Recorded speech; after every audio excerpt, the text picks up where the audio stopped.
Bom, gente, hoje então nós vamos ter o nosso quarto encontro do curso, tá? Vamos conversar então um pouquinho sobre as relações entre o sistema de justiça e a população. E quem vai falar desse tema tão importante para a gente é o Guilherme Pimentel, que é ouvidor geral da Defensoria Pública do Estado do Rio de Janeiro. É um colega de universidade, é um prazer enorme estar aqui com ele para conversar um pouquinho com vocês sobre esse tema nas próximas horas aí que a gente vai ter, tá bom? Como sempre, o lanche vai ficar disponível até o final, então quem quiser dar uma saidinha, tomar um café, fica à vontade, mas a gente vai pedir aí a atenção de vocês para esse encontro, tá bom? Então é isso, bom encontro para todos nós. Valeu, Tarsila. Vou sentar aqui.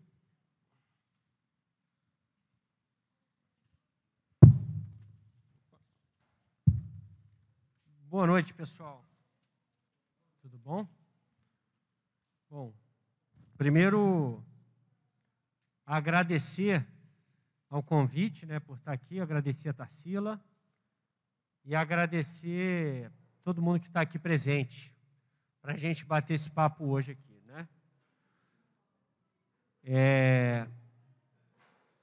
Bom, o tema do nosso papo hoje é sobre a relação entre o sistema de justiça e a população,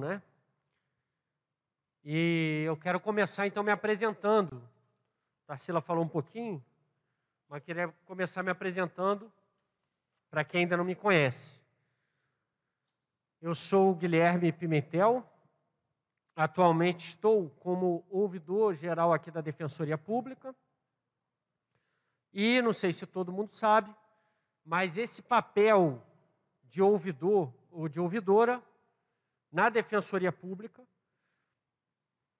é cumprido por uma pessoa que não é da carreira da Defensoria Pública. Ou seja, eu não sou nem defensor público, nem servidor, nem residente, estagiário, ou qualquer coisa do tipo. Eu vou, já que estamos numa distância boa, vou tomar a liberdade de tirar a máscara, tá? Então, aqui na Defensoria Pública, o papel de ouvidor ou de ouvidora é exercido por alguém que vem de fora da instituição. Esse é o meu caso, Eu venho da sociedade civil, dos movimentos sociais, e estou aqui para um mandato que tem um tempo e que teve uma eleição com participação da sociedade. Agora está tendo, inclusive, uma nova eleição nesse momento. E eu estou me candidatando à reeleição. Já teve a votação da sociedade civil, eu tive 80% dos votos pela reeleição, mas na próxima segunda-feira vai ser a votação final do Conselho Superior da Defensoria, que é quem toma a decisão final, tá? Então, eu hoje falo desse lugar, de ouvidoria, de ouvidor externo.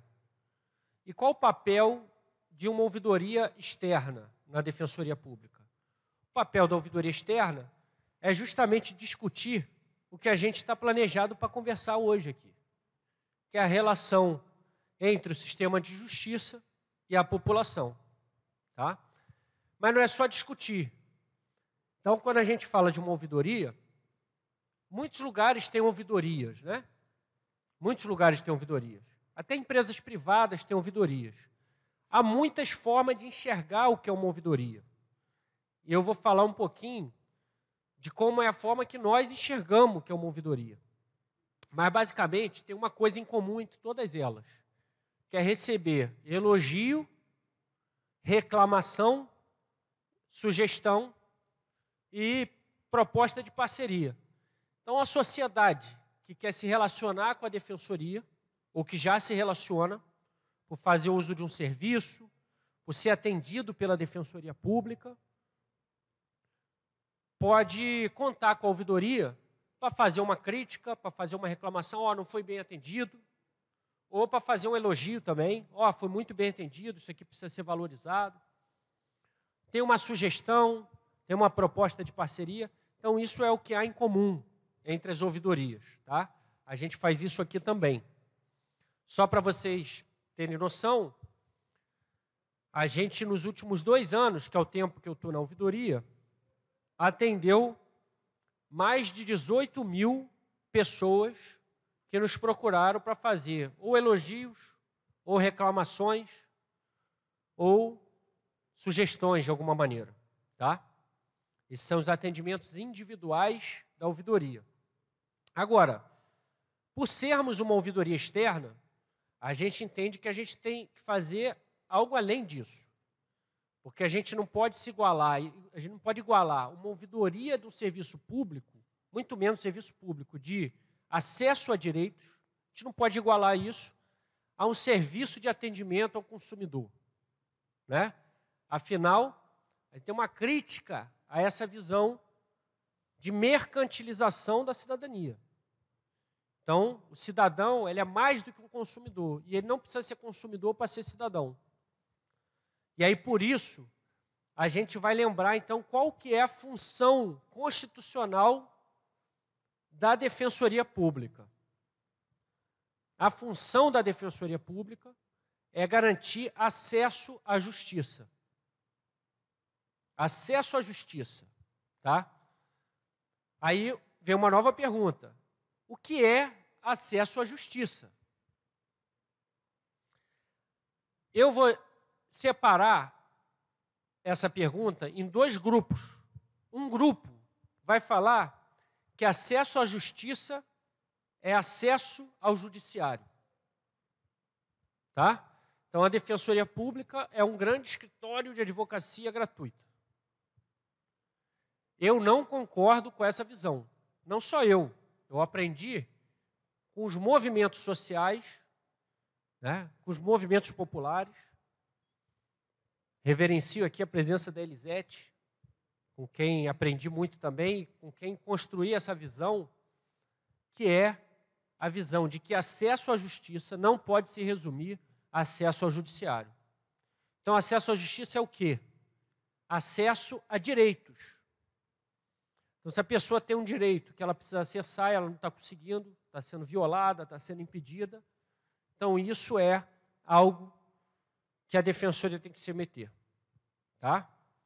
Então, resumindo o debate, é um pouco esse o entendimento. Então, se a função da Defensoria é acesso à justiça, e o acesso à justiça não se resume ao acesso ao judiciário, é acesso a direitos, então a Defensoria Pública pode trabalhar com vários repertórios, com várias ferramentas. Uma dessas ferramentas é a ferramenta judicial, entrar com uma ação, entrar com uma petição, fazer uma defesa num processo. Mas ela não é a única ferramenta. Existem várias outras. E eu vou dar um exemplo a mais. A gente poderia ficar a tarde inteira, a noite inteira falando sobre isso. Um exemplo é o que está acontecendo aqui agora. A ferramenta da educação. Educação em direitos, educação popular. Porque, conforme está lá nos objetivos desse curso, quando eu recebi lá, eu achei muito pertinente, né? Fortalecer a própria mobilização, né? A própria iniciativa dos movimentos de luta por direitos. Então, quando a gente fala de educação em direitos, está fortalecendo esse viés, para que vocês tenham mais ferramentas para lidar, para que vocês reforcem a atuação de vocês. Então, isso também é fazer acesso à justiça, se a gente entender que acesso à justiça não se resume ao acesso ao judiciário. Por que eu estou botando se a gente entender? Porque isso é uma disputa constante.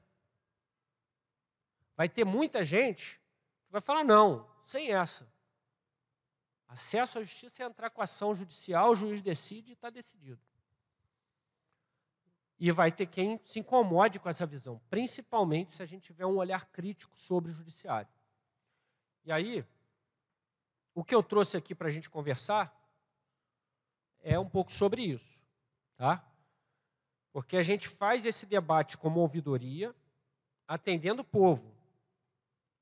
E a gente tem um serviço a prestar, então a gente presta esse serviço ajudando o povo a resolver aquela reclamação, valorizar aquele elogio, enfim, fazer o que precisa ser feito ali. Porém, tem um debate maior, que é o debate histórico no Brasil. E aí, para a gente entender um pouco disso, é bom a gente ver da onde a gente está vindo e para onde a gente quer ir, que é a tal da perspectiva histórica. Qual é a caminhada que a gente está, né?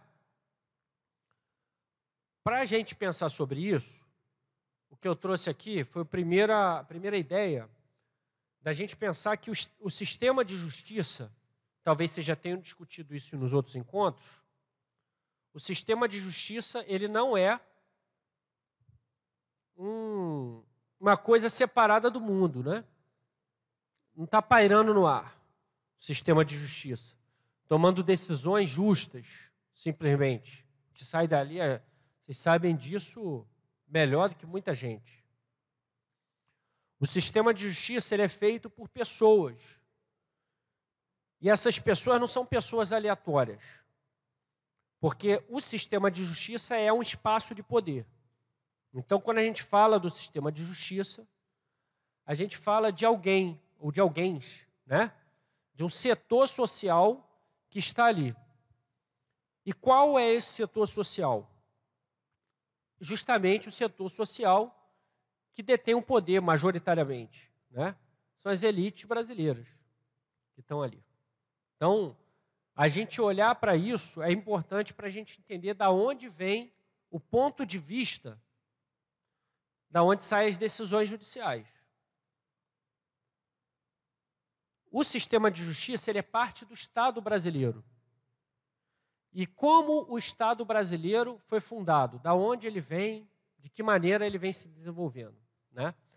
Quando a gente estuda política criminal, que é uma parte do sistema de justiça tem a ver com política criminal, tem um pessoal que lembra a gente, alguns professores lembram a gente para falar assim, para você entender a política criminal, você precisa entender qual é a demanda de ordem, ou seja, qual a necessidade das elites de manterem aquela ordem que está vigente ali. Então, você precisa entender qual é a ordem social e política, né? E aí, o sistema de política criminal ele vai operar para preservar essa ordem. A gente vive num país que foi fundado na colonização escravocrata. Então, o Brasil basicamente era um lugar onde eles queriam extrair as riquezas. Eles escravizaram pessoas, sequestraram do continente africano, trouxeram para cá para garantir o trabalho dessa exploração, né? Foi assim que foi fundado o Brasil. A partir desse processo histórico, é que todo o aparato de justiça é fundado.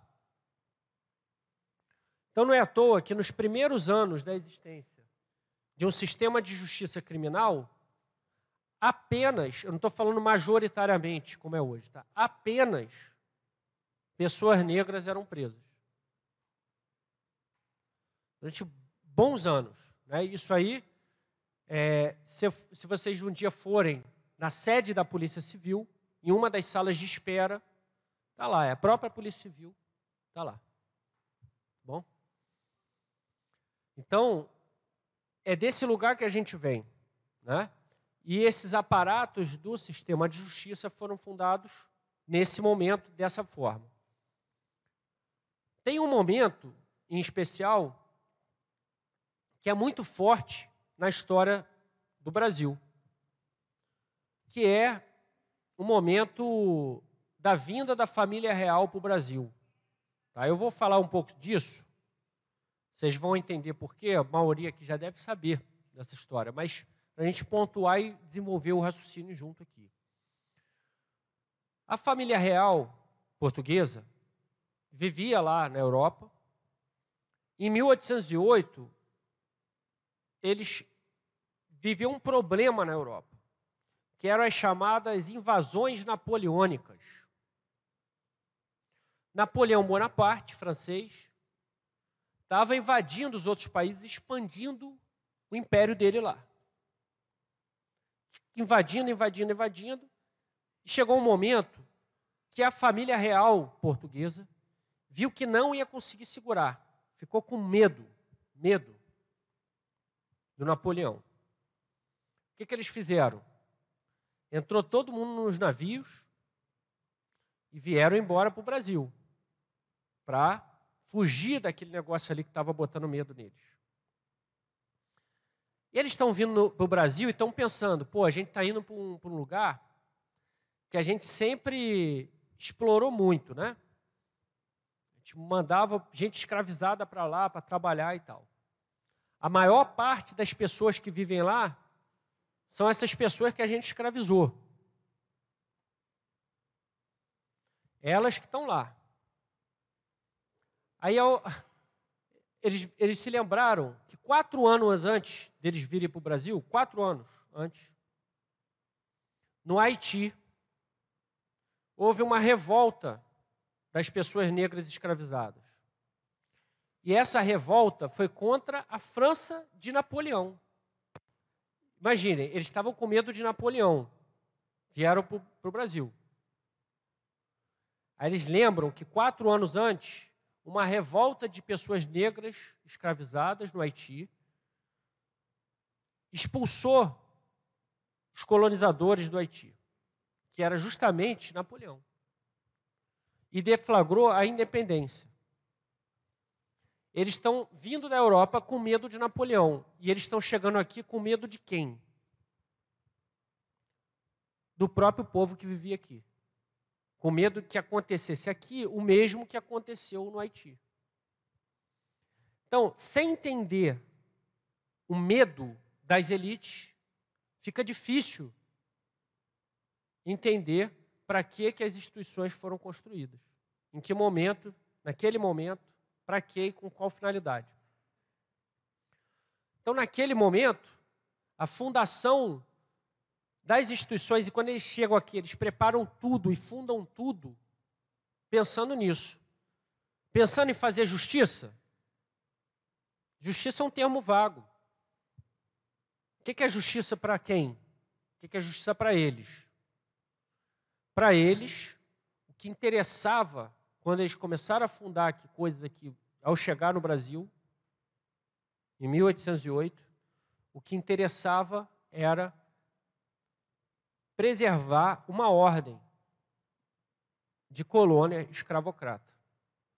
Principalmente, segurar e impedir que qualquer revolta popular derrubasse o sistema de poder aqui. Então, isso gerou uma fundação de uma série de instituições para controlar a população e impedir que ela se rebelasse de alguma maneira, impedir que ela tentasse mudar essa ordem. Então, entender esse momento e outros momentos históricos, né, no Brasil, é importante, principalmente se a gente olha em perspectiva histórica, como a gente estava falando antes, para entender e se perguntar: quando houve uma ruptura? Quando que foi que aconteceu no Brasil uma mudança, uma guinada efetiva? A gente teve mudança de regime, de modelo, de constituição. No papel, a gente teve um monte de mudanças, né? Só que a gente precisa lembrar que as instituições, em geral, quando você entra numa instituição, você tem 2 maneiras de aprender algo, né? Uma maneira é o que está no papel. Então, você vai ver o que está dizendo a lei, um regimento, um regulamento, tem as aulas, e aí você vai aprender ali uma teoria.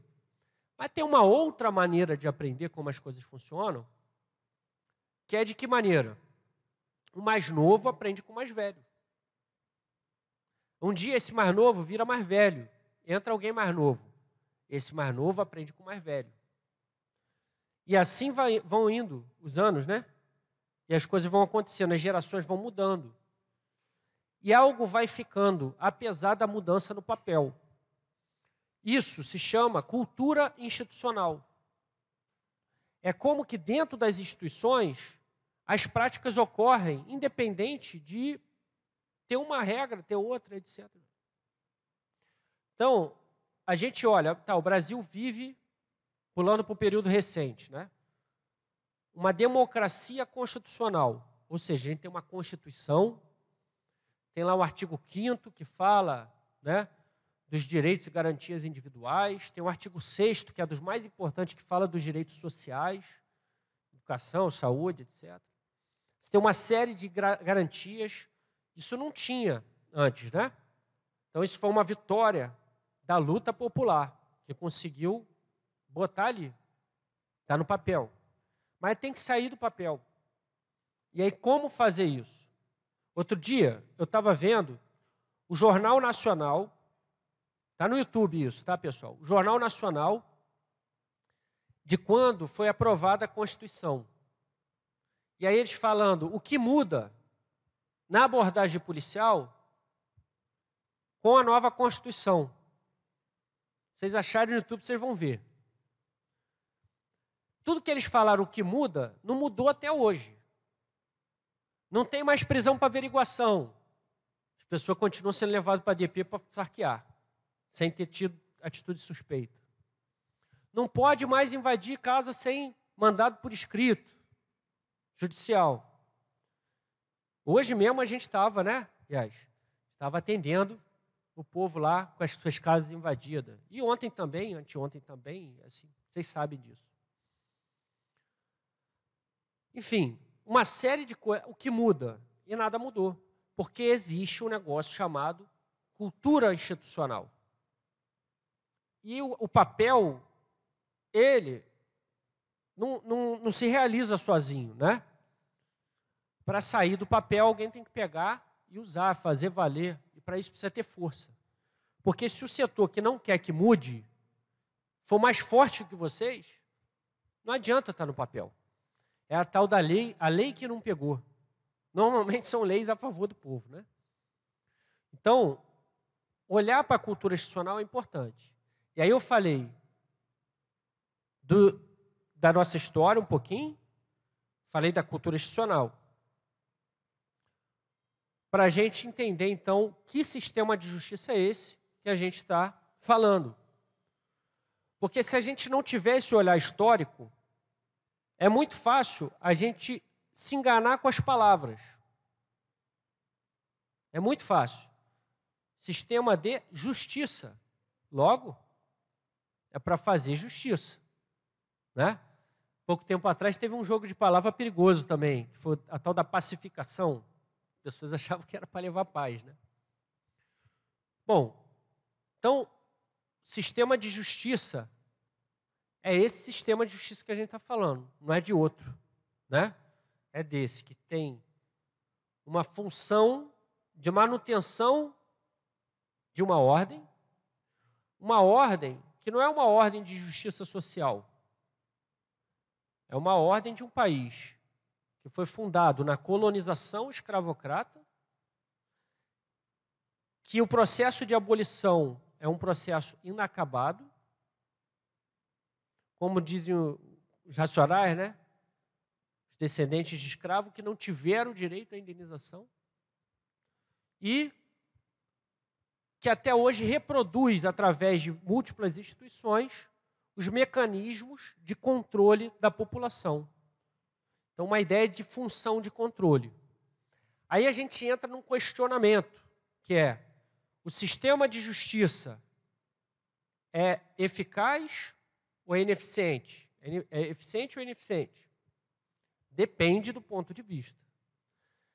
Se você acha que o sistema de justiça serve para fazer justiça social, talvez você chegue na conclusão de que ele é ineficiente, porque nosso país é muito desigual. Porém, se você tiver uma observação realista da nossa história e perceber em que contexto, sob quais interesses foi fundado, talvez a gente chegue na conclusão de que ele é eficiente. Isso vai depender de como é possível analisar o que é esse sistema de justiça. Qual expectativa você vai criar em torno desse sistema de justiça e como você vai vê-lo, né? Já vi muitos amigos falando, né? Quem não deve não teme. Essa frase, né? Quem não deve não teme. Que eu acho, cá entre nós, é um equívoco, né? Porque quem não deve, teme pagar pelo que não deve. Quantas pessoas não pagam pelo que não deve? Não estão aí atrás das grades, sem ter feito nada de errado? Todo dia a gente discute isso aqui também, né, Yas? As prisões injustas, os reconhecimentos fotográficos duvidosos, a filtragem racial do sistema de justiça, né? Quantas mães não sustentam seus filhos sozinhas, porque o pai do filho não paga a pensão, né? Quer dizer, é uma série de momentos que a gente tem para ver que quem não deve, teme sim, teme pagar pelo que não deve. Mas muita gente fala, quem não deve não teme, então vai para a justiça e lá a justiça vai ser feita. Bom, eu não teria tanta certeza assim que a justiça vai ser feita. Porque alguém vai tomar essa decisão, ela não vem de uma ordem superior. É uma pessoa que está ali, tomando essa decisão. Uma pessoa que tem uma trajetória, que está dentro de uma instituição que tem uma cultura institucional. Vejam, recentemente, a gente teve uma luta muito grande das mães que ainda estão lutando para garantir a alimentação escolar dos seus filhos. Tá? Aí aqui no município do Rio, a gente conseguiu, junto com as mães, cartão alimentação. Um valor bem abaixo. Bem abaixo. Porém, uma conquista. Se não fosse a luta das mães, não teria nem isso, né? Então, beleza, conseguiu o cartão alimentação. Bom, o tempo passou, isso foi pago alguns meses e tal. Chegou esse ano, a Secretaria de Educação decidiu que não ia pagar mais. Só que ainda estava valendo o acordo judicial que a prefeitura assinou. Mas ele decidiu que não ia pagar mais. Aí, a defensoria avisou o juiz. Falou, ó, não está pagando, tem que pagar. Aí o juiz falou, tem que pagar em tanto tempo. Passou 72 horas, não pagou. Aí avisou de novo. Ah, tem que pagar, senão multa. Aí não pagou de novo. Aí a defensoria falou, não, pede para pagar, aplica a multa, mas bloqueia as contas da prefeitura para pegar o dinheiro e pagar, porque as crianças estão passando fome. Aliás, as mulheres estão passando mais fome do que as crianças, porque antes da criança passar fome, a mãe deixa de comer para dar para a criança. Então, antes de ver a fome infantil, tem a fome feminina. E o pessoal está passando fome. Aí avisou lá. Aí ela falou, então, mais 72 horas para pagar. Senão, vou bloquear as contas. Passou 72. Não pagou. Aí falou, bloqueia a conta. Ah, espera aí, vou ouvir. Se manifesta. Aí não sei quem manifesta, não sei quem manifesta. Bloqueia a conta. Aí quando ia bloquear a conta, recorreu, foi para a instância superior. Dentro da cultura institucional, hein, pessoal? Instância superior. Chegou na instância superior, o desembargador falou, tem que pagar, mas bloquear a conta já é demais. Porque isso é um perigo muito grande para o município. Ele falou, mas e o perigo das crianças? Comida de criança, tem alguma coisa mais importante que isso? Comida de criança, fome feminina, fome familiar. Não, mas aí não é assim, tal. Tem que pagar. Mas aí não bloqueia a conta. Aí o cara não paga. A gente está há quase 4 meses nessa. Há quase 4 meses nessa. Já recorreu, já tentou, já buscou, já avisou, já produziu prova, já mostrou. Já mostrou que tem mãe fazendo o tal do caldinho, né? Esquenta a água, põe uma pitadinha de sal, uma pitadinha de fubá, para esquentar a barriga e conseguir dormir. Porque não tem comida dentro de casa. Mas o perigo que o magistrado está vendo é o perigo da prefeitura. Se ele bloquear a conta, é perigoso para a prefeitura. E outra, aí ele vai falar, isso é política pública. Que o Supremo também fez isso, né? Por exemplo, municípios. Salvo engano, Belford Roxo foi um exemplo desse. A gente não conseguiu por quê? Porque porque recorreu até o Supremo. Chegou no Supremo, o Supremo ministro lá falou: o judiciário não pode se meter com isso. É política pública, função do executivo. Então, as coisas são urgentes ou não, de acordo com um olhar, de acordo com uma ordem estabelecida.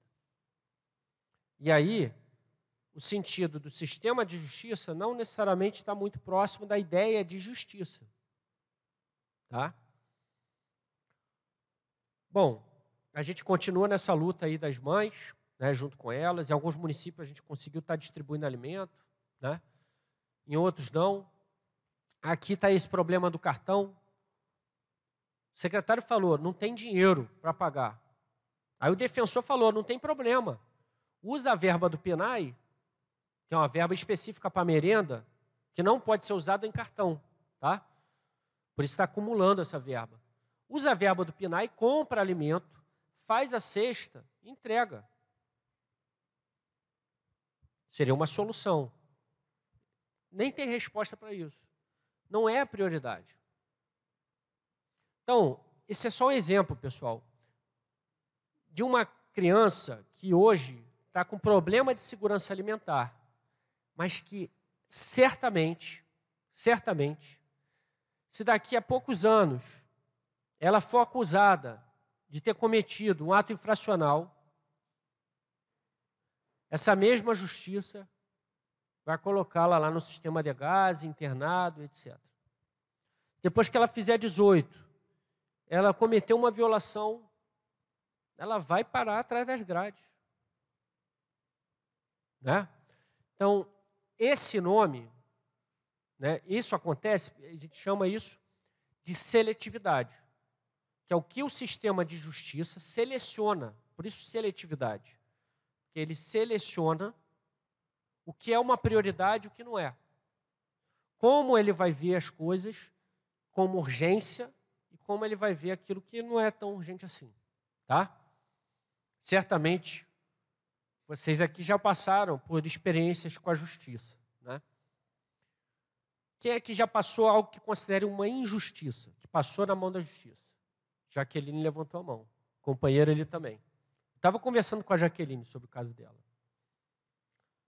É muito barra pesada, né? É muito barra pesada.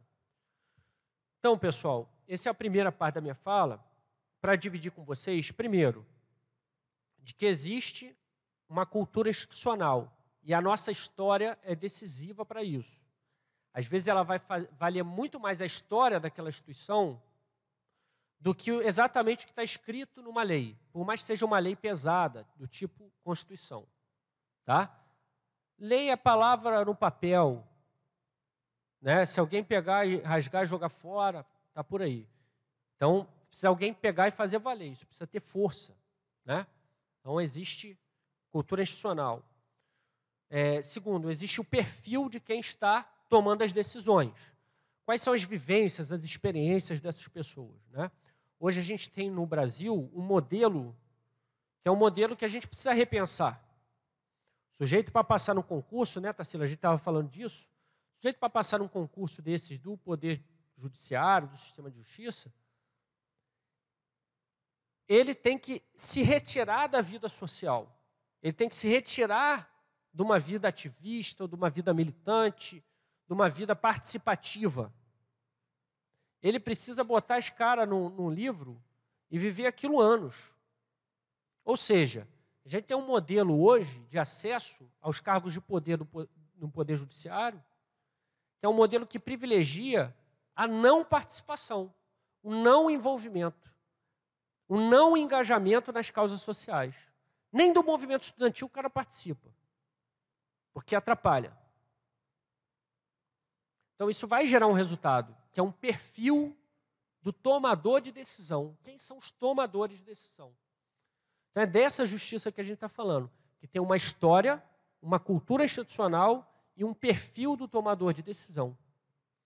Essa história, esse perfil e essa cultura estão diretamente ligados com a fundação do próprio Estado brasileiro, que tem raízes no racismo, no elitismo, numa exploração, é desse sistema de justiça que a gente está falando. E aí, se a gente quer que esse sistema de justiça chegue perto da ideia, do conceito de justiça, então a gente precisa falar de quê? De uma transformação, de uma mudança, de movimento. Sair de um status e ir para outro. Movimentar o sistema de justiça. E aí eu volto para a ideia da ouvidoria externa.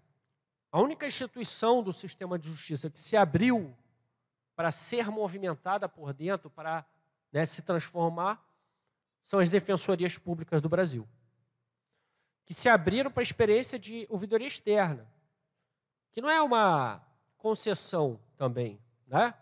É fruto de uma luta popular.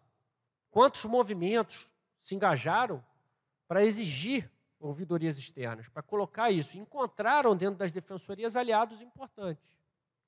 E por isso existem ouvidorias externas. Mas só para vocês terem noção, a lei federal das ouvidorias externas é de 2009. Mas até hoje, metade das defensorias do Brasil não tem ouvidoria externa. São 27 unidades da federação, né? São estados e o Distrito Federal. E ainda tem a 28ª Defensoria, que é a Defensoria Pública da União, que é a federal. Então são 28 defensorias. Apenas 14 possuem ouvidoria externa. A gente está falando de uma lei que já tem 12 anos. Já é um adolescente, né? E até hoje não foi implementada em todas as defensorias. A lei federal. Por isso, no Conselho Nacional de Ouvidorias, a gente tem uma campanha que se chama Ouvidoria Já, que é para garantir a abertura onde não tem. Por exemplo, aqui no Sudeste, a nossa região, só tem ouvidoria externa aqui no Rio e em São Paulo. Espírito Santo e Minas Gerais não tem ainda, por exemplo. Estão em processo de discussão, provavelmente vão abrir, a gente torce para que seja no ano que vem logo, mas tem que pressionar. Tem que pressionar por quê? Porque nenhuma mudança vem sem pressão. Nenhuma. A ouvidoria daqui foi aberta com luta. A ouvidoria de todos os estados onde existe ouvidoria foi fruto de uma luta. A própria existência da defensoria, que, aliás, tem gente no direito que fala que as defensorias são verdadeiras ouvidorias do sistema de justiça, porque é onde o povo é mais escutado, né? Então, as próprias defensorias públicas só existem porque são fruto de uma luta também. Porque senão, o povo ficava à mercê do acesso à justiça mercantilizado, do acesso à justiça pago, né, para o advogado, etc. Então, toda vitória só vem com luta. E essa é a mensagem central. Que, na verdade, é a mensagem ensinada pelos movimentos populares, inclusive que vocês fazem parte. Então, voltando ao fio da meada, o sistema de justiça está mais próximo da ideia de justiça, é preciso ter o quê? Luta. E aí a gente tem um dificultador. Qual é o dificultador? Nós temos 3 poderes, né? 3 poderes. Poder executivo, poder legislativo e o poder judiciário. A gente passou o final da ditadura, como sociedade, exigindo a democratização do país, o fim da ditadura. Beleza, teve a Constituição, diretas, etc, etc. Então, houve algum avanço de democratização no poder executivo e no poder legislativo. Mas e o poder judiciário? Talvez seja o que menos se democratizou. E a prova disso é que nem nas defensorias públicas de todo o Brasil a gente conseguiu implementar algo básico, que é a ouvidoria externa. Então, esse é um dificultador. Qual o outro dificultador? Os tomadores de decisão do Poder Judiciário passam por esse concurso que a gente estava falando antes, que define um perfil. Não um concurso que privilegia o cara que tem contato com o povo, o cara que tem experiência, que passou por um determinado processo, né, de luta, que viu uma contradição, que serviu à população. Pelo contrário, é um sistema que privilegia o cara que se serve da população. Porque para um sujeito ficar 5 anos estudando sem fazer nada para ninguém, ele está vestindo, né? Alguém plantou o algodão que fez a camisa dele, não fez? Ele está comendo. Alguém plantou o alimento que ele comeu. No café, no almoço, na janta, né? Alguém colheu, alguém levou para o mercado. Para levar, alguém tirou aquele petróleo lá do fundo da pedra. Alguém fez o trabalho na refinaria para aquilo virar um combustível, né? E o cara está lá, 5 anos estudando, sem trabalhar, para passar por um concurso.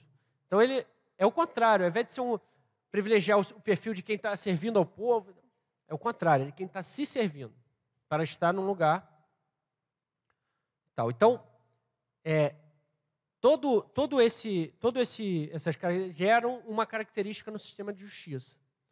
E essa característica, infelizmente, é de não escuta, é de dificuldade de diálogo, é de encarar o diálogo como um problema. O diálogo é um problema. O cara tem que... o sujeito no sistema de... mas eu vou parar o que eu estou fazendo aqui para ficar conversando um negócio que não vai resolver nada. Se incomoda. Se incomoda em ter que dialogar, em ter que estar aberto ali, né? Então, a relação do sistema de justiça com a população ainda é essa. É uma relação que não é exatamente de servir ao público, mas é uma relação de poder. Tá? Bom, como as coisas não são estáticas e há muita luta popular no nosso país, existem os movimentos sociais, as instituições que debatem direito, que tentam. Então, isso também não está totalmente seguro, né? E aí existem processos como a ouvidoria externa, como as próprias transformações que têm ocorrido nas defensorias. A Defensoria Pública do Rio de Janeiro, por exemplo, ela se transformou muito nos últimos anos. No ano passado, foram inaugurados os núcleos de tutela coletiva, por exemplo, que são núcleos que estão no estado inteiro agora, né? Do Rio de Janeiro, o estado inteiro tem núcleo de tutela coletiva, que é para dar tratos a causas coletivas, como diz o nome, né? Então, por exemplo, há 2 ou 3 semanas, umas 3 semanas, fez uma reunião com o núcleo de tutela coletiva do Sul Fluminense e os pescadores da costa sul do Rio de Janeiro. Foram mais de 70 pescadores. Tinha gente de Ilha Grande, Paraty, Angra dos Reis, Itaguaí, Mangaratiba, aqui da Baía de Sepetiba também, falando sobre os problemas da indústria petroleira, ali do pré-sal, né? Uma empresa norueguesa e tal, está poluindo e etc., e tem vários problemas ambientais. Aquilo não atinge só o João, a Maria, o José. Aquilo atinge tudo e mais um pouco, né? Não dá nem para calcular quantas pessoas, porque prejudica a pesca, prejudica as atividades de turismo, né, comunitário. Isso empobrece as famílias, vai gerar problemas na área de saúde, na área de educação, na área de mobilidade. Enfim, você não consegue nem calcular os danos daquilo.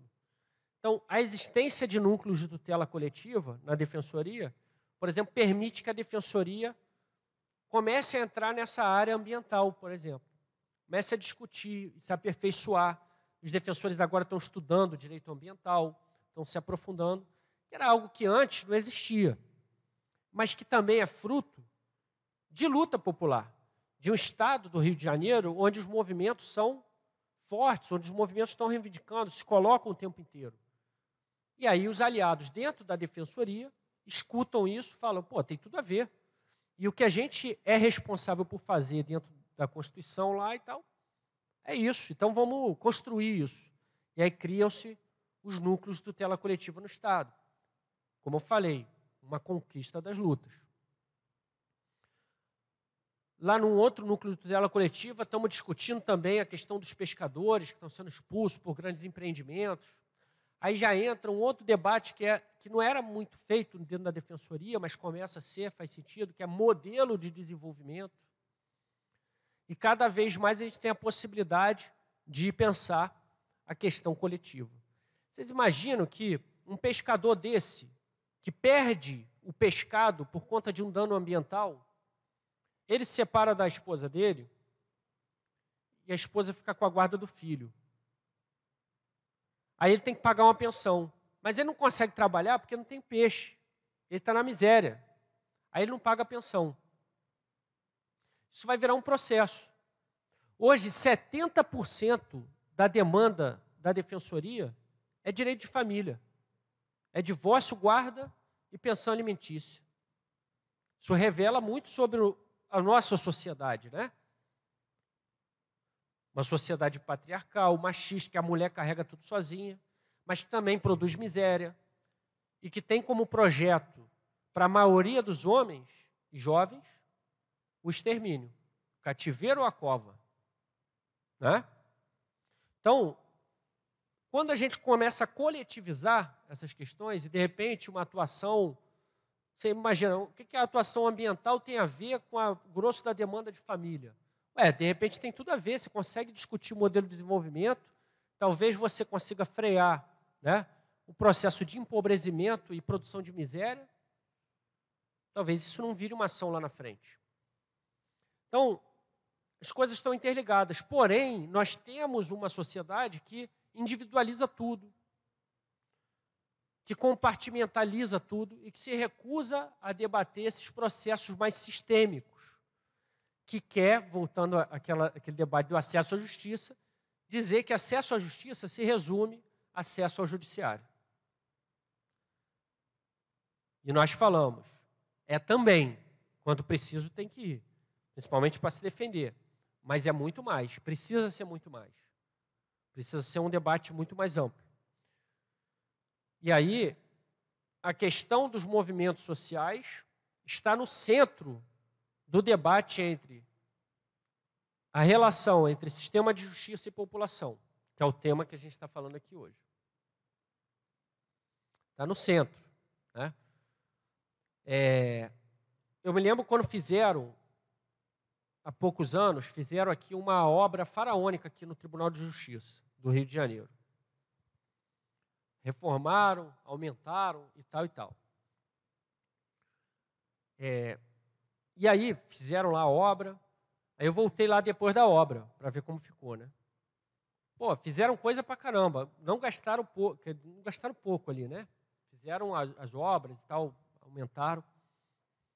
Mas me chamou muita atenção uma coisa simples, de uma experiência com uma testemunha, de um caso muito, muito grave. Que foi o seguinte, existe elevador privativo para magistrado, mas não fizeram elevador privativo para testemunha.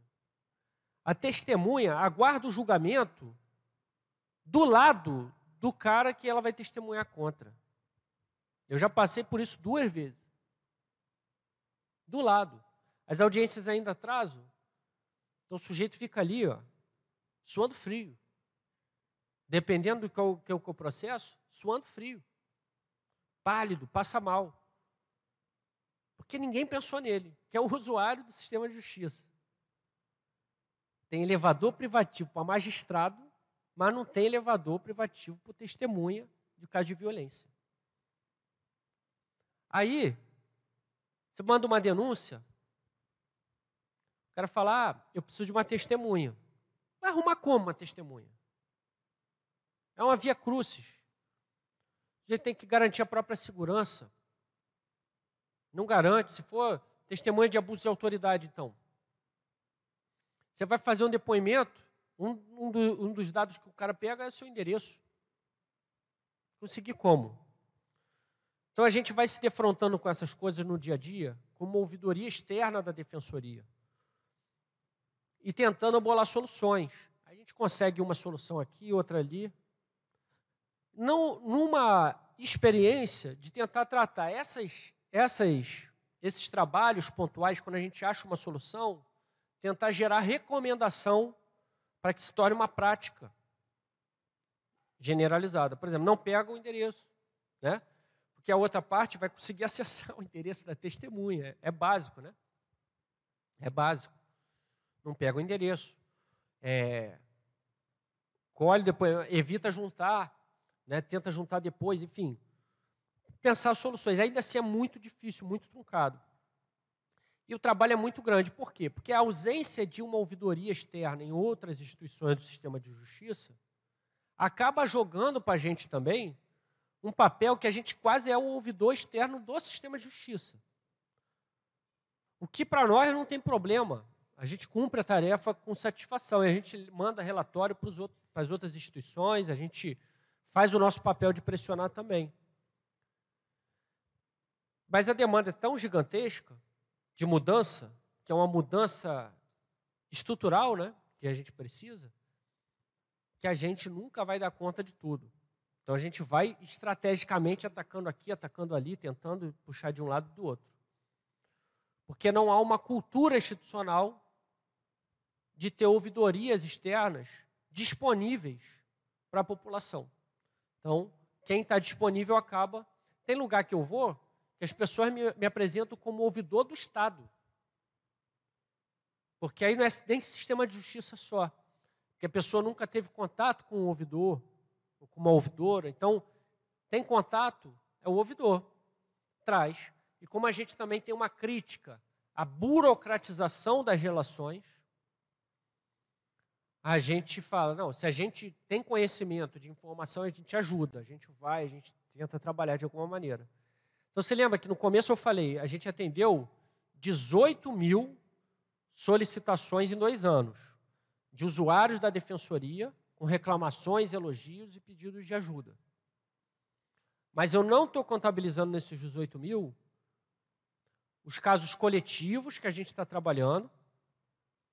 Por exemplo, só de quem está com dificuldade da carteirinha da SEAP já está chegando a 2 mil pessoas para visitação, né? Não estou contabilizando ali. De alimentação escolar, não sei quantas mil famílias, eu teria que ver, eu não me lembro de cabeça, né? A questão da educação na pandemia também, não sei quantas mil famílias, e assim por diante. Então, também tem esses coletivos, né? Os camelões ambulantes, né? A edição está aqui. É isso, camelões ambulantes, todo o trabalho com os camelões, também a contabilização de causas coletivas, né? A gente mobilizou, foram 13 mil informações para litigância estratégica, né? Que foram provas e contraprovas que a gente conseguiu mobilizar. 13 mil no ano de 2020 só. 13 mil, estou falando de 13 mil provas que foram parar nos autos de um processo para desmentir versões oficiais. O cara vê lá, eu estou pagando alimentação escolar. Aí a gente, pessoal, ele falou que está pagando mesmo? Se alguém souber que não está pagando, preciso dessa informação. 13 mil. Aí junta tudo, derruba a versão oficial. Mas no tempo da justiça, né? No tempo da justiça. Aí demora e tal, que depois vem. Quando vem. Então, ainda tem esses casos coletivos, que não estão nos 18 mil, e ainda tem esses outros casos que são relativos a outras instituições. Que aí é quando é com prefeitura, Secretaria de Estado, enfim. Do auxílio emergencial federal, por exemplo. Alguém aqui teve dificuldade de acessar o auxílio emergencial? Ali, ele teve, é verdade. A gente conversou bastante. A gente, auxílio emergencial federal, a competência disso é da Defensoria Pública da União. A competência de entrar com uma ação e tal, porque é federal. Então, a Defensoria do Estado não entra.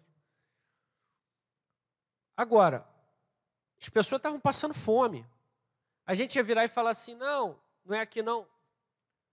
Aí a gente decidiu orientar e fazer o fluxo. A gente chamou o Defensor Federal, falamos, vamos lá, vamos trabalhar junto, porque o povo está vindo na Defensoria do Estado. A gente atendeu mais de 1.000 pessoas, sem divulgar. sem divulgar. 1.000 pessoas que vieram espontaneamente, num período de 1 mês e meio, mais ou menos, que foi logo no começo ali. E teve um momento que teve que parar o atendimento da DPU, porque a quantidade de pessoas que estavam tendo dificuldade com o auxílio emergencial federal foi tão grande que a Defensoria Pública da União não conseguiu atender todo mundo. Então eles postaram no site, ficou lá um tempo isso, falando que tinham que fechar a porta porque não tinha mais como. E por que não tinha mais como? Primeiro, decidiram fazer um auxílio emergencial decidiram fazer assistência social, porque auxílio emergencial é assistência social, sem assistentes sociais. Fizeram um aplicativo de banco e uma agência bancária. Vai resolver. Não resolveu, não é à toa que existe o serviço social. Mas há também o sucateamento do SUAS. SUAS, que é o Sistema Único de Assistência Social. Aí esse sucateamento do SUAS faz parte desse processo, vem os caras criam assistência social sem assistente social. Assistente social é aquele cara que vai ajudar, né?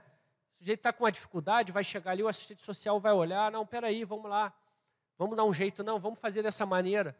E aí, teve problema, vai sinalizar, vai fazer a ligação, né? Assistente social também é uma espécie de ouvidor, porque está ali ouvindo o povo, né? As suas dificuldades. Assistente social? Parabéns. Por estar aí apesar de tudo e de todos. Então, o assistente social também é uma espécie de ouvidor. Está ali ouvindo e tal. Foram fazer 100. Explodiu o problema. Ineficiência? Alguns vão dizer que sim. Mas se a gente olhar para a história do Estado brasileiro, talvez a gente chegue na conclusão de que foi eficiente. Porque talvez o objetivo não fosse garantir o acesso. Então fizeram. Aí o povo veio parar aqui. Então esse foi um problema que gerou uma overdose de demanda jurídica. E qual foi o outro problema? O teto de gastos. Aquela PEC maldita do teto de gastos, que proibiu o Estado brasileiro de investir no social durante não sei quantos anos aí, durante 20 anos. É um absurdo, né? Quando essa PEC entrou em vigor, a Defensoria Pública da União teve que parar de abrir concurso. A Defensoria Pública da União tinha um planejamento de expandir, de chegar nos municípios onde não chegou ainda, de criar mais estrutura, mais defensor, mais servidor. Quando veio a PEC, parou. Pra vocês terem noção, a Defensoria Pública da União, no Brasil inteiro, ela é menor do que a Defensoria Pública do Rio de Janeiro.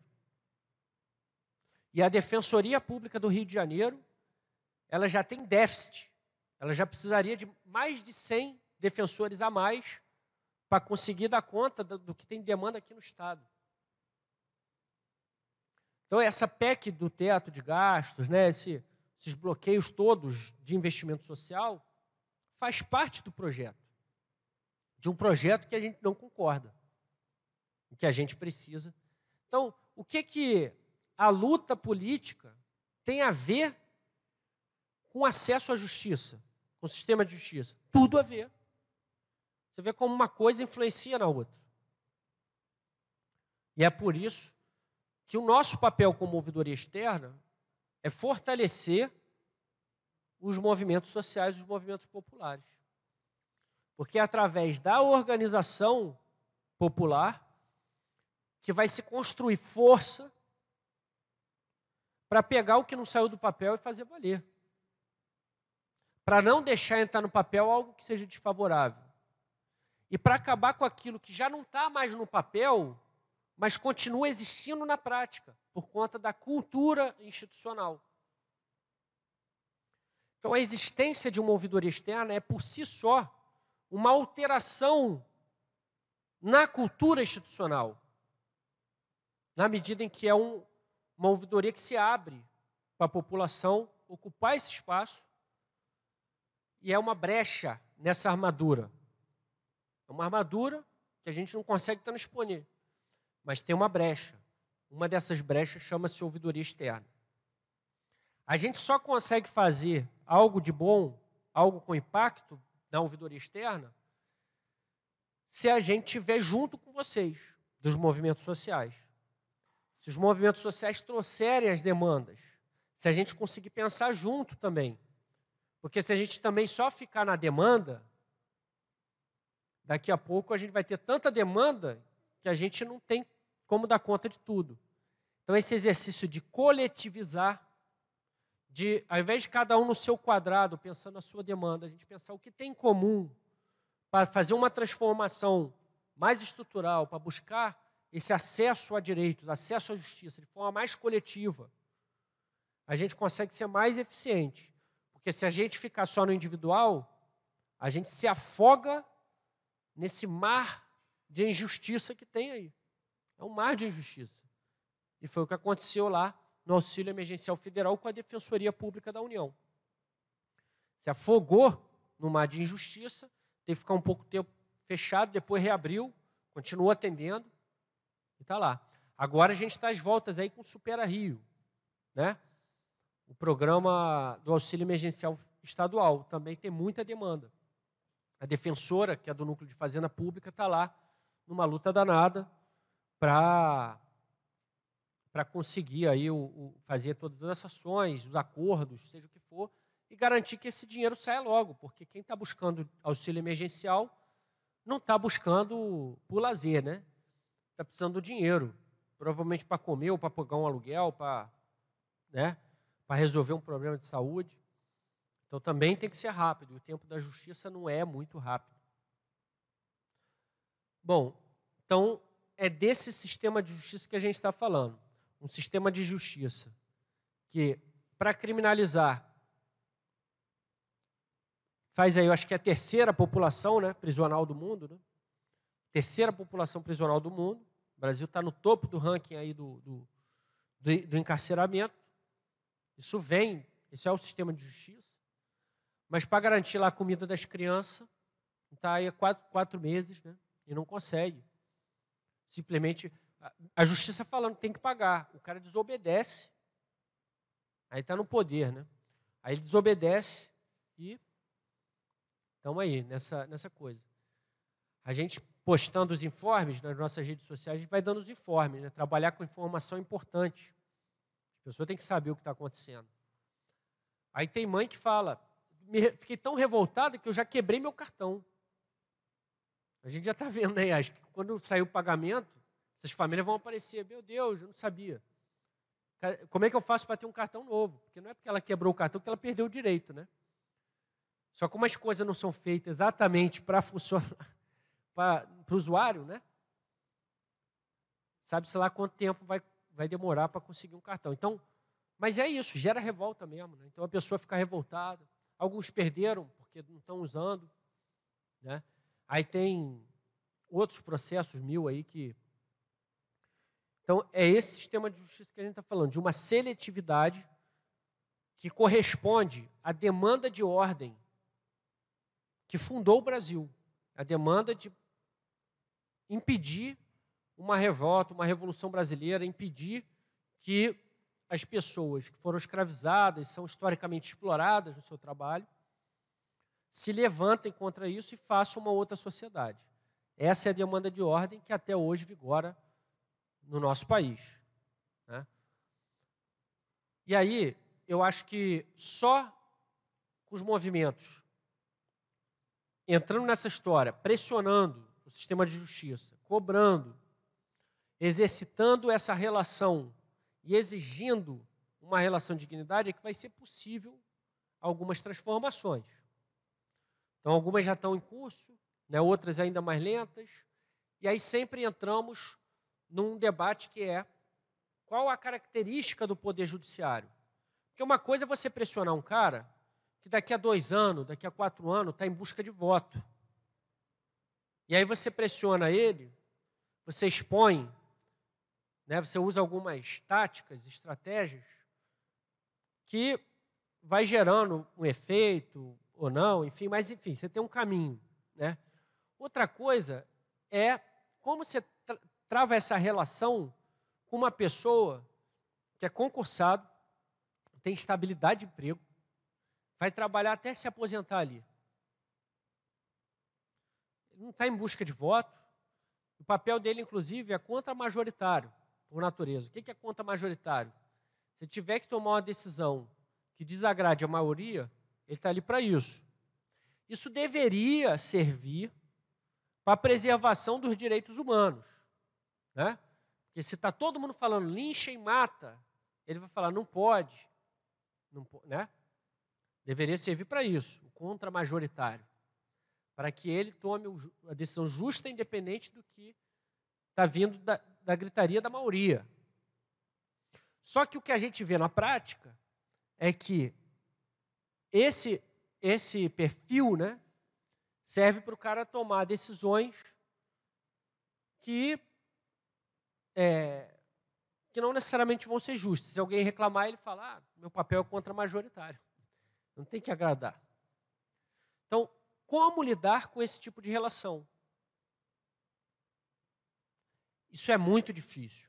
E a resposta a essa pergunta está sendo formulada no nosso tempo histórico, que é um tempo histórico de uma justiça dentro de um regime democrático, com a existência de movimentos sociais que estão mobilizados e se movimentando o tempo inteiro. Às vezes, uma relação mal feita gera até um tiro pela culatra. Às vezes, levar para a justiça um debate, eu aprendi isso na época da luta do funk e a cultura, né? Eu sou muito envolvido com o movimento funk, né? Funk e a cultura e tal, e a gente faz esse debate. Aí, eu estava estudando direito, e aí o pessoal, os profissionais do funk vinham, a gente tem que derrubar uma lei. Aí eu estudando direito, falando, uma ação, eu li a lei e falei, é inconstitucional, ação direta de inconstitucionalidade, né? Vamos levar para o STF. Aí a gente foi lá e se reuniu com um professor nosso, advogado, Casca Grossa, e aí ele falou, não leva isso para o Supremo não, porque é capaz deles falarem que é constitucional, e aí depois não adianta mais querer derrubar. Porque ele vai, o Supremo assinando embaixo, depois o próprio governante, os legisladores falam, não, se o Supremo falou que vale, não tem por que eu revogar. Aí esse professor sábio falou, mantém isso na esfera política ali, mantém isso, e aí pressiona ali e tal. Bom, o movimento funk fez uma grande mobilização, foi de 2008 para 2009, e conseguiu derrubar a lei. Então, derrubou a lei com unanimidade e tal, botando gente pra caramba na rua, mobilizando na cidade inteira. Foi o ciclo de rodas de funk de 2008 e 2009. Rodas de funk dá para funk. Foi muito forte. E derrubou a lei.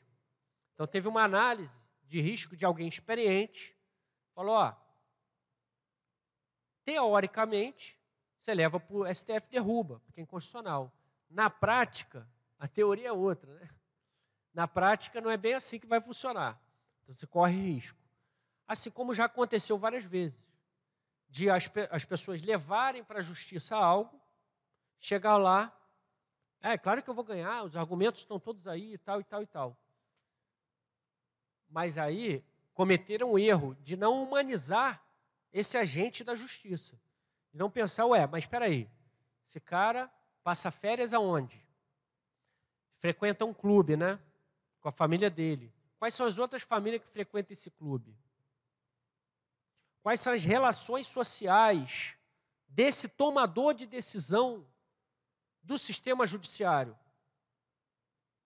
E lembrar que, às vezes, esse tomador de decisão vai tomar uma decisão para não ficar numa saia justa num evento no domingo, para não ficar saia justa no grupo dele de amigos, quando ele for viajar para não sei aonde. Então, os valores que vão conduzir ele a uma decisão são valores das relações sociais dele. Funciona assim na política e dentro do Poder Judiciário também é política. Só que é uma política diferente. Então, se você não fizer essa análise, você vai cair naquele erro de achar que o sistema de justiça ele vem do além. Ele toma uma decisão baseada somente nos argumentos. Então, algumas pessoas já começam a perceber isso, começam a lembrar, mas espera aí, qual jornal esse juiz lê? Aí está o jornal? Pô, então vale a pena tentar uma nota ali, uma matéria ali, um texto ali. Pois se a gente convencer o editor desse jornal a fazer um editorial, aí a gente entra num negócio que está acontecendo muito atualmente, que é a ideia de que o processo judicial não se resume aos autos do processo.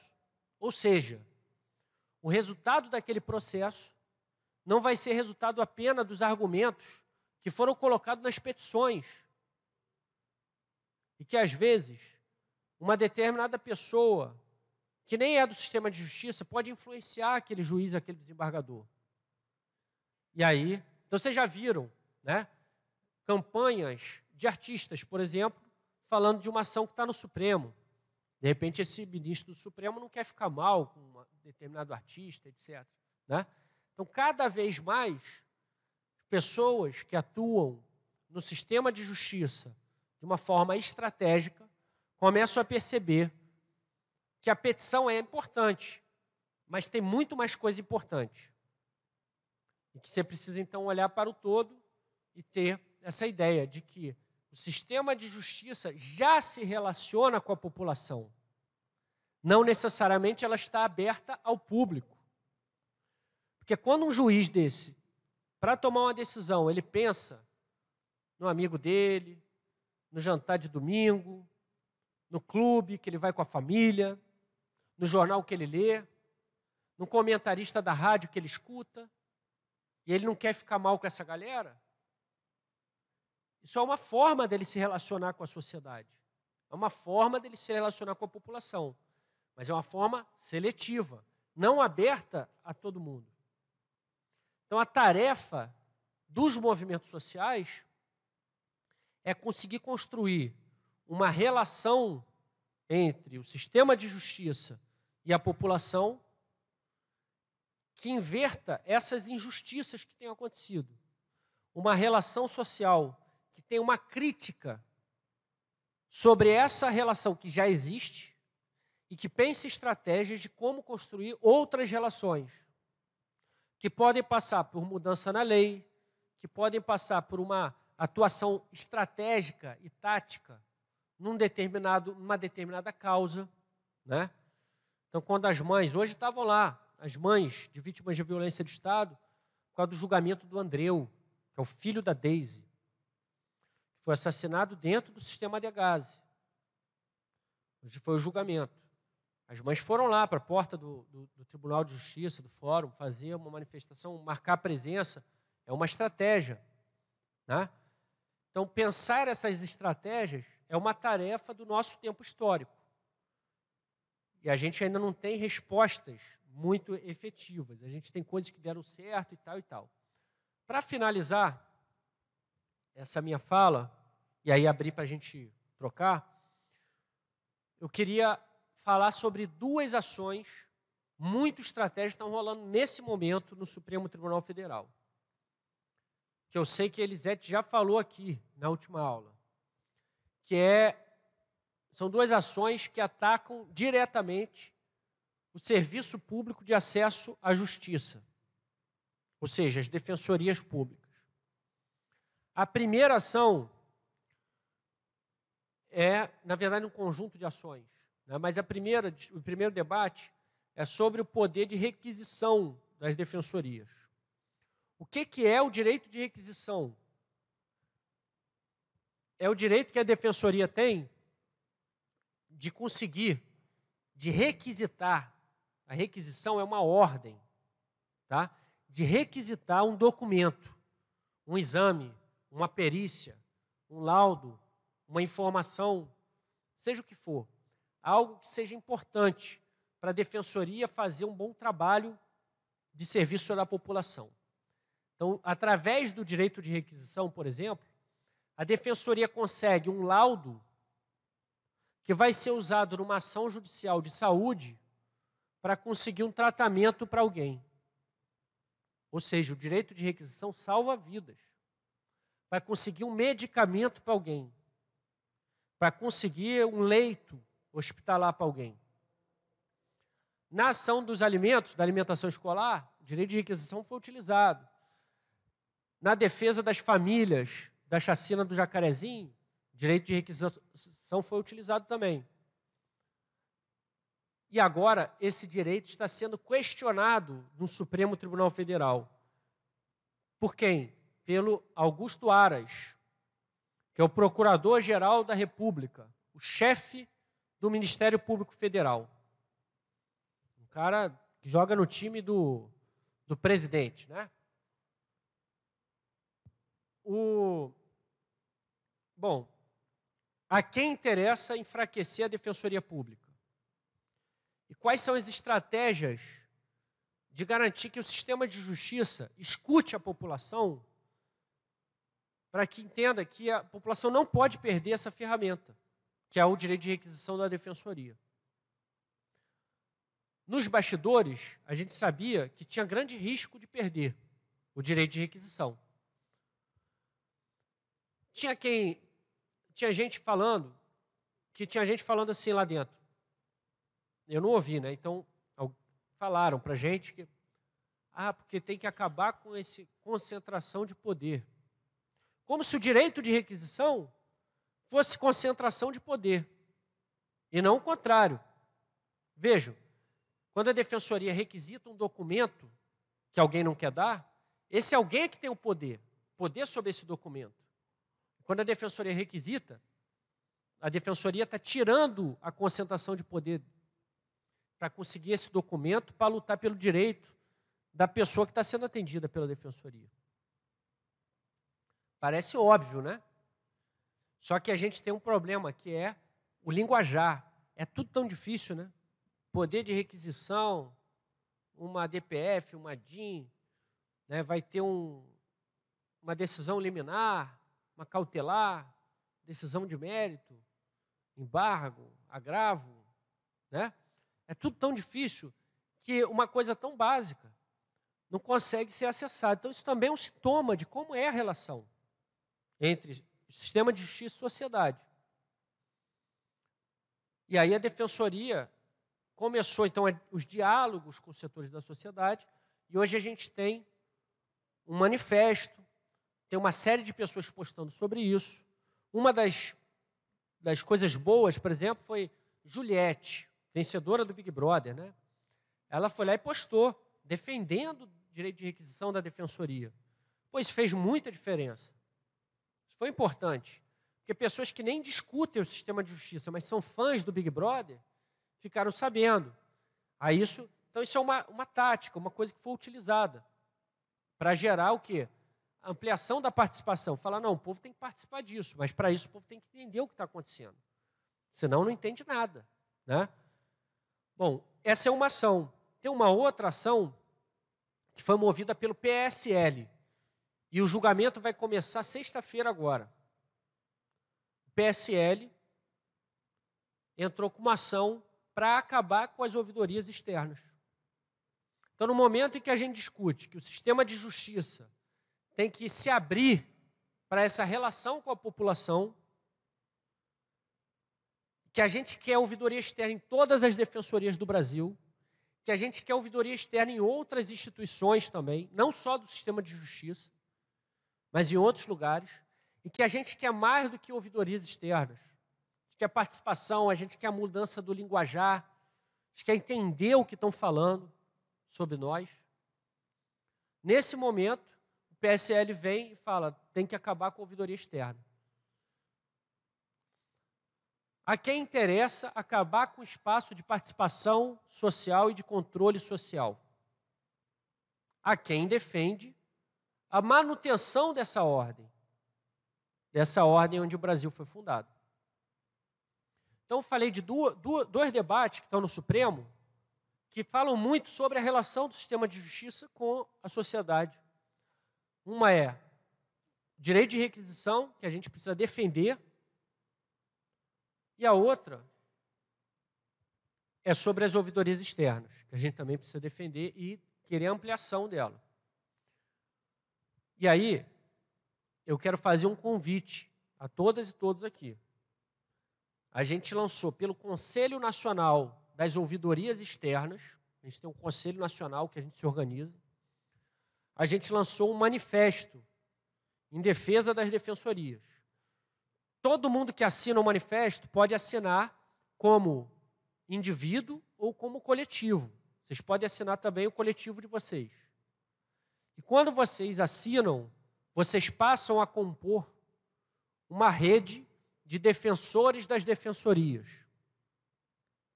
Isso para nós é muito importante, não só porque defende uma ferramenta importante do povo, que é a Defensoria Pública, mas também porque nos ajuda a quebrar os corporativismos, nos ajuda a quebrar a ideia de que só defende a defensoria quem é da carreira da defensoria.